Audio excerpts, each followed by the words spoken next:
dealers is coming up tonight on Now.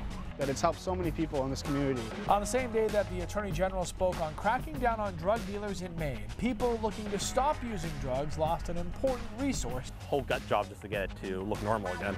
He's seen cars speeding through his neighborhood, but nothing like this. A Maine man's home was badly damaged when a truck crashed through. Plus, it may be Friday the 13th, but more importantly, it's Friday, like French fries. Get it? So you know we'll have an appearance from... Oh, there it is. This is News Center Now.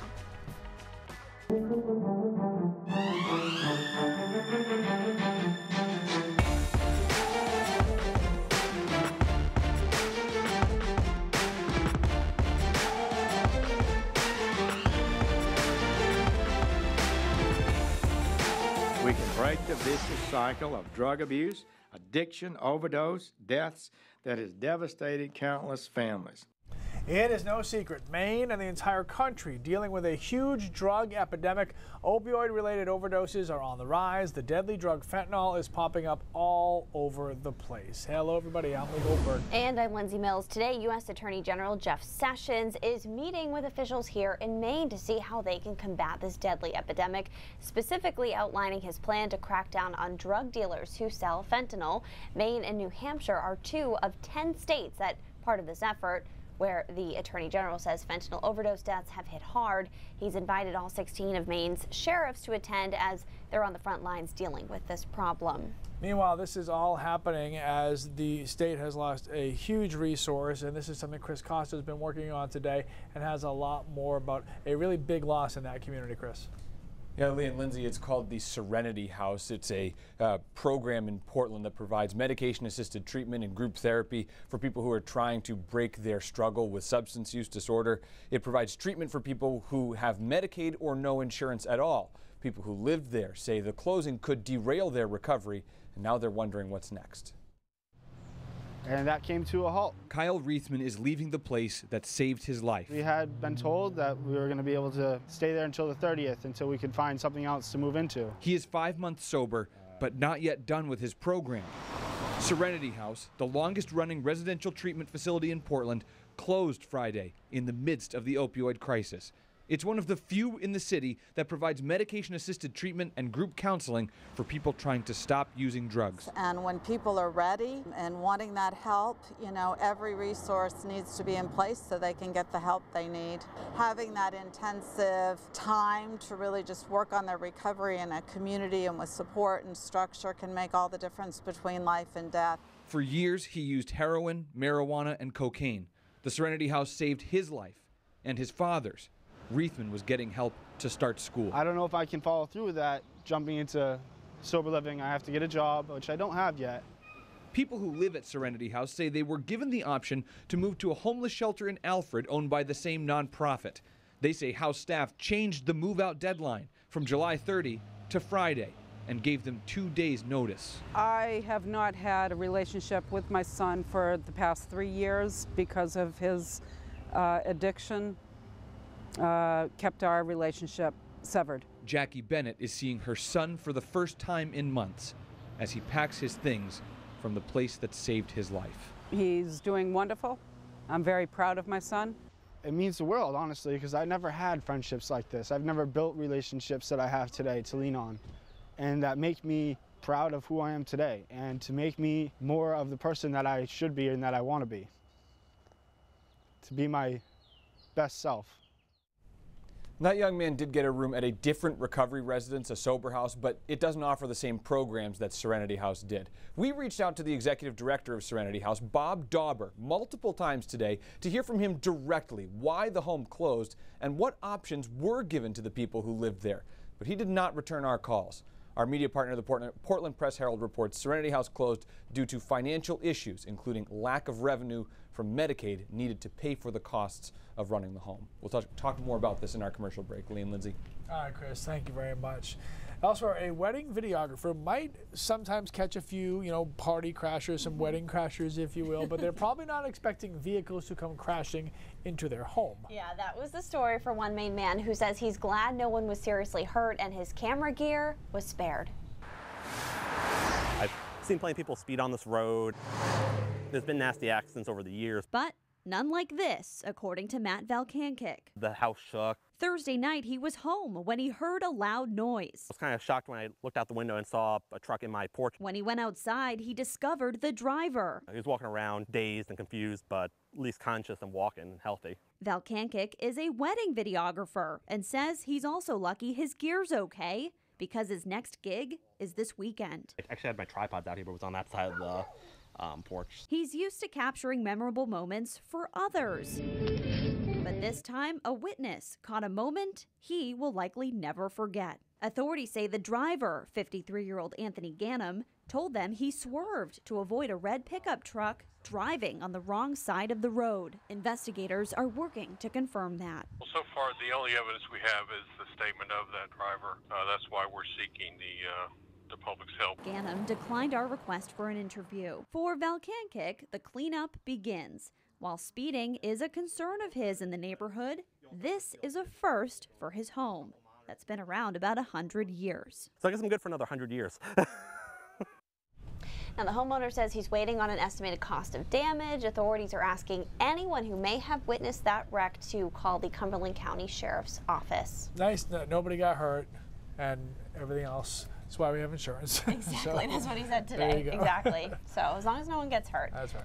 All right. Well, it has been a prime summer weather-wise in the last couple of days, but some much-needed rain is on the way. Oh, but here comes Mr. Sunshine himself, KC. Lee. Look at that bright smile. What's going on? Look at that twing. That's There's a the little Crest white strips. You know, they're. Are you sponsored by Is this a them? commercial? Hold on, what? Yeah. No, K-Rex is she Is this a sponsored K-Rex post? Says, you gotta use. Do you use the Crest white strips? I use the Walgreens No way, you're brand such a liar. because I don't make the Carson. Oh, paint. you use something. Okay.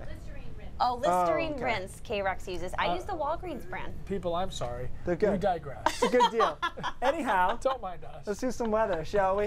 70s right now. We got into the mid and upper 70s in most spots. Dew points creeping up a bit, especially inland, around 60 for that dew point. And you'll feel the humidity more this weekend, certainly by Sunday afternoon and into Monday. A couple of cumulus clouds out there, fair weather stuff.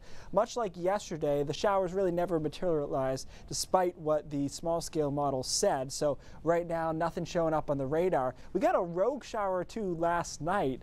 Occurred over southern Maine, but I don't expect we'll see much of that here overnight tonight. It'll be partly cloudy in most spots. Now the weekend is just, it's decent. It's not amazing, it's not bad, but tomorrow we see partly cloudy conditions through most of the day. A couple of showers possible. Those will be largely, though, in the mountains tomorrow afternoon. I don't think they'll get to the coastline or the interior, and then another round of showers and thunderstorms moves in, as we said, into Sunday afternoon. So the weekend, not bad, not amazing. Guys, back to some heat, it looks like. Early next week could be back to 90 on Monday and Tuesday. We'll talk about that in a few minutes. All righty, sir. Thank you. Tomorrow is the Westbrook Strong 5K, the race in memory of Matthew Raridan, who passed away in November of 2013. He was preparing to go to college. Matt was extremely appreciative to receive a scholarship to attend St. Joe's. The scholarship fund is for those pursuing a nursing education at St. Joseph's. The race begins tomorrow at Riverbank Park at 8 in the morning. Okay, imagine going to work each day and literally not being able to communicate well with your coworkers. Isn't that like us anyway? Talking to me? Okay, so imagine trying to perform at a super high level in front of thousands of people with that same communication barrier. It used to pose a potential problem for pro baseball players, but these days something is being done about that. Baseball fans are used to seeing John Nunez work on his game. They're probably not used to seeing this. When, n with an N on the end, when. Nunez spends some of his downtime each week learning to speak English. Emily Davison, whose day job is teaching Spanish and French at Yarmouth High School, is in her third year as the team's tutor. Anytime you're going to another country, getting a job, living in a, finding living accommodations, and then trying to become a professional athlete and is just, those are a lot of challenges on a day-to-day basis. Same. Game. Lame. For Nunez, learning English is an off-field activity that can directly affect the on-field product. I'm later in the game. I need to speak English for communicate my team in the field. Communication is key, and and the cultural component, just sort of being in the United States and living in a different culture is also, that's a huge transition. I don't think people can really appreciate that. One of the nice things for Davison is knowing that the work she does now may one day be on display at Fenway Park. I had an opportunity to work with Rafael Devers. Center field, Devers puts a good charge into that. And Carita, Babyface, he wasn't even 21 when he was playing for the Sea Dogs, and you know, really good attitude, all around good guy, good player, obviously, and it's been so fun just to see his success. Now, the Red Sox are not the only ones who provide English lessons for their players in need. In fact, at this point, most of the major league clubs have resources available if anybody actually wants it. And I was asking him about, hey, do any of your teammates try to learn Spanish because you're trying to learn English? And he said, actually, yes. A lot of the players try to pick up at least a little bit of it so that it helps bridge that communication gap. How wonderful is that? Goes both ways, right? That's awesome. And as a catcher, he goes to the mound, he's going to be able to talk to the pitchers. So. That's good. All right, That's good. So we talked about this a few days ago. Businesses all over the country are taking part in the Be Straw Free campaign, including some right here in our home state. We're going to meet up with a few that are. And if you log on to our News Center Now Facebook or YouTube live stream, you can watch a special video during this next break on how straws are affecting our planet.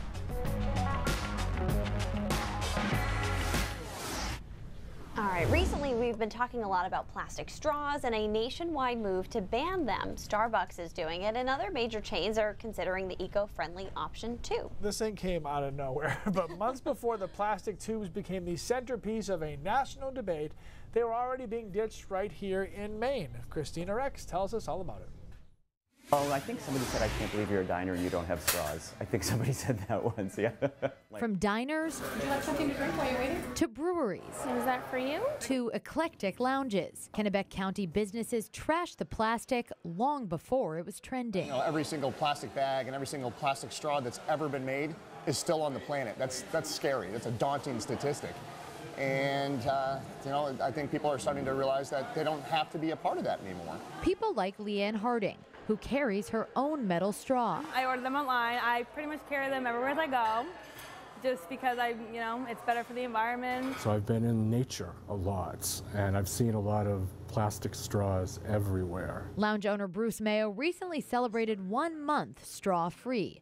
He was inspired by neighboring businesses who took the jump months earlier. So for us, it's our decision to make, and we will deal with the repercussions as far as business is concerned, plus or minus. The A1 Diner has cut straws cold turkey, while other businesses offer a paper alternative. 9 times out of 10, the response is, oh, that's awesome. These are paper straws. And people immediately understand what we're doing and why we're doing it. Mayo's Lounge keeps a small stash of plastic straws on hand for anyone with disabilities who needs another option.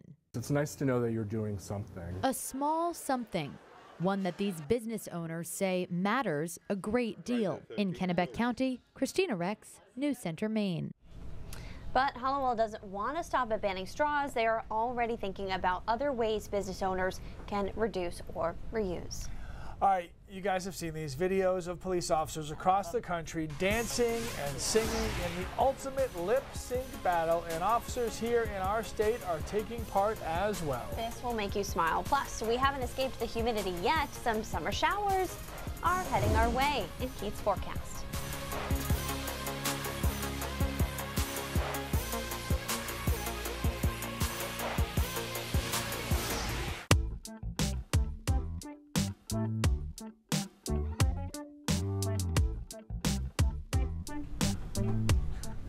It's Friday the 13th, but how can you have bad luck when it's also National French Fry Day? We have a French fry open.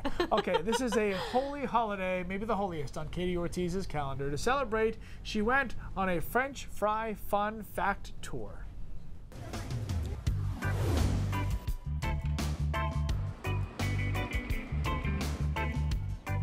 Do you know how many kinds of French fries there are?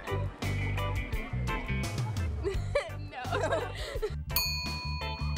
Waffle, crispy. Steak fries, the steak fries. Crinkle cut.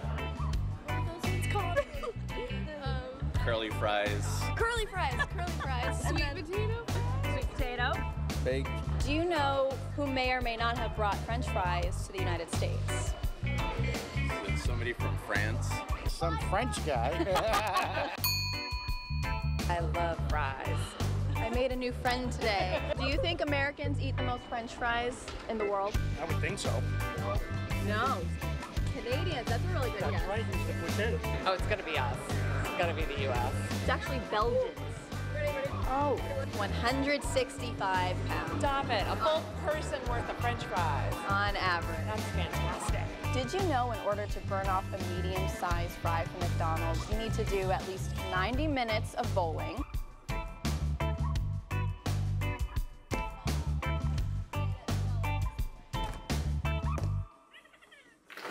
Or 58 minutes of cycling? Or 47 minutes of high-impact aerobics?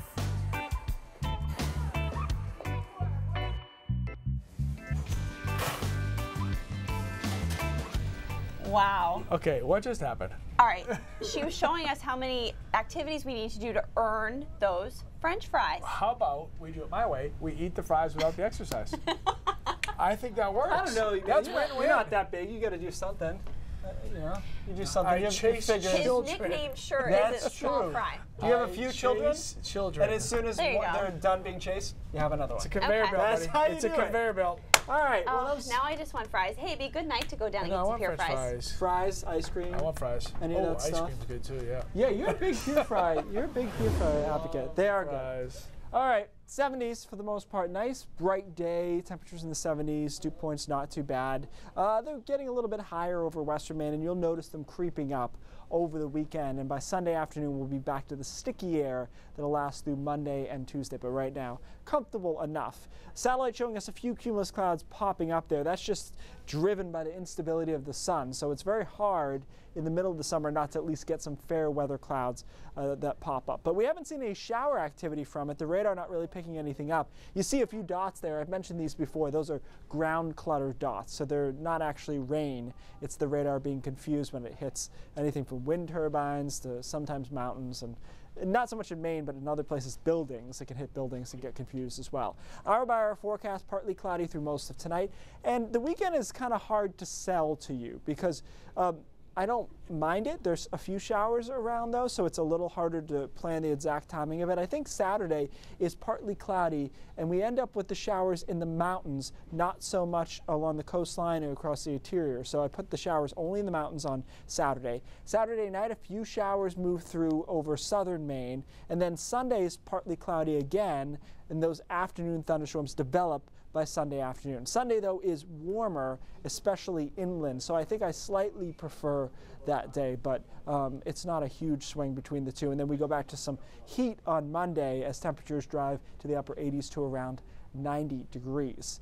After that, we're watching a system for Tuesday night and Wednesday. Two reasons this is interesting. It'll be really juicy in the atmosphere on Tuesday, so we could see some strong to severe storms. The other reason is we need the rain, and there could be some heavy downpours there Tuesday night into early Wednesday, and that would help what is now an increasing drought situation over the central and southern part of the state. Guys, we talked about this before, how unfortunately summers that are sensibly nice, so people who just like to be outside, tend to beget a drought because it's not raining very much. And so that's what we have going on here. We do have a chance there Tuesday for some rain, and perhaps some next weekend as well. So we might be able to put a little dent to that. And as I mentioned, back to some heat as we head into the middle part of next week. So nothing too exciting, pretty just summary stuff. All right, cool. Thank you very much. Okay, everybody has seen this before. It's videos like this floating all around social media. Police stations all over the country challenging each other to lip-sync battles that includes departments right here in our own state. The Mechanic Falls Police Department pulled out all the stops and put together its own video. Check it out.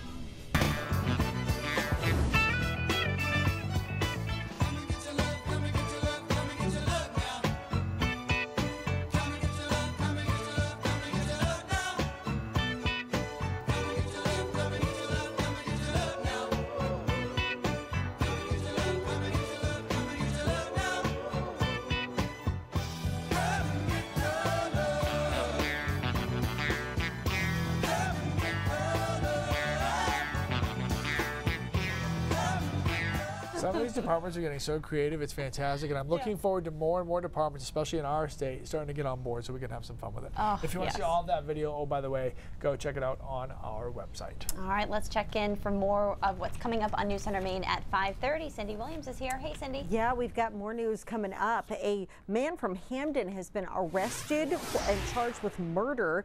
Maine State Police Major Crimes Unit is investigating a murder of a woman who has not yet been identified. We're going to be looking into that. Plus, it's a video that has a lot of people talking. A woman stopped for driving dangerously, and a police officer who decided to flip a coin over whether or not to arrest her. Those stories and more coming up at 5:30. Back to you. That has my attention. I was going to say, I want to see that one. We'll be right back. All right, today's Brain Drops is, I don't want to say it's the nerdiest one I've done because the bar is very high there, but it's pretty nerdy. What I was showing you is a thunderstorm out of near Memphis yesterday, but the life cycle is captured on the radar, and I think it's pretty cool. All right, let's roll it. So what you're seeing at first here is notice the particles, which is the air converging there. That's the rising air that forms the cloud. Now you got your thunderstorm starting to pop up in the radar, and those reds and yellows. Thunderstorm, thunderstorm, and then outflow. See that?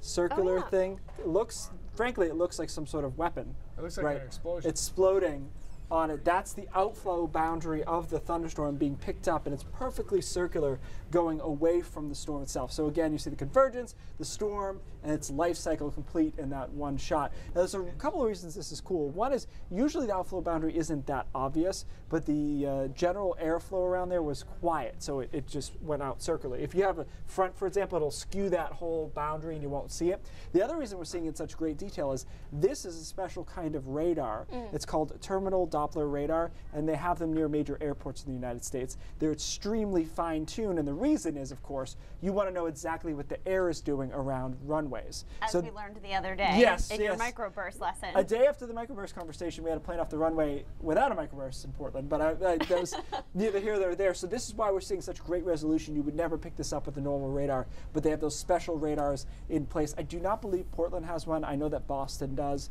but it's having to do with the resolution of the radar. And how did you know to look here? Oh, yeah, sorry. I want to submit a question. Okay.